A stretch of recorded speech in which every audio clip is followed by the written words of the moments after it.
Faut absolument laisser tomber les vaines disputes, non pas parce que les livres le recommandent, mais parce que la pratique de ces moralités sur le terrain donne toujours des résultats très satisfaisants. Laissez tomber vos disputes et prions Allah de nous corriger. Éradiquer la mésentente. Le but est d'éradiquer tout type de mésentente et de différend, et cela n'est possible qu'à deux conditions. 1. Déterminer les causes de la mésentente. 2. Appliquer les bienséances en cas de différend. La parole d'un de nos pieds prédécesseurs à ce sujet est saisissante. Si la mésentente avait une image, elle aurait été terrifiante et aurait ébranlé les montagnes. Les causes de la mésentente. L'orgueil.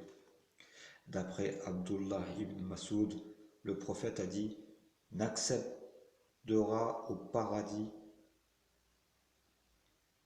celui dont le cœur comporte ne serait que le poids d'un atome d'orgueil. » Un homme dit alors « Mais chacun aime avoir de beaux souliers, de beaux habits. » Le prophète répondit « Allah est beau et il aime la beauté. L'orgueil, c'est le fait de refuser la vérité et de mépriser les gens. » Refuser la vérité, c'est-à-dire de démentir et ne pas l'accepter, ce qui engendre la discorde. Tel est Allah, votre vrai Seigneur, au-delà de la vérité. Qu'y a-t-il donc sinon d'égarement? Comment alors pouvez-vous vous détourner? Mépriser les gens, c'est les dénier au point de dire « Mais qui est-il donc pour me contredire ?» Ce qui cause la dissension et la discorde. L'anecdote suivante est un exemple.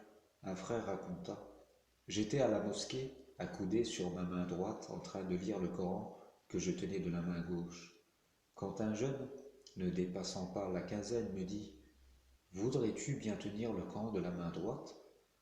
Je me suis dit alors qu'il avait raison. La main gauche est celle utilisée aux toilettes, et il est préférable de prendre le Coran de la main droite.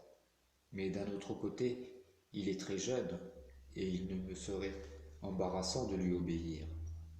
Je suis resté un moment en train de réfléchir, tenant toujours le Coran de la main gauche, et à chaque fois que je voulais le passer dans l'autre main, j'hésitais. Mais finalement je dis, je cherche refuge auprès d'Allah contre Satan le lapidé. Je changerai le Coran de main, et je dis au jeune homme, qu'Allah te comble de bienfaits. Ce frère pensait réellement être dans l'erreur, alors qu'il n'a pas vraiment commis de péché, si ce n'est que son action n'était pas la plus convenable, et qu'il a failli rejeter ce conseil par pur orgueil.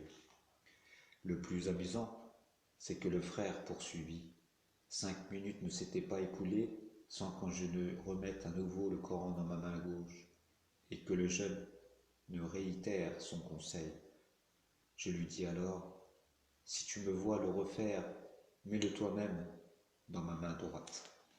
Ainsi Satan quitta les lieux, et le frère s'inclina et accepta la recommandation.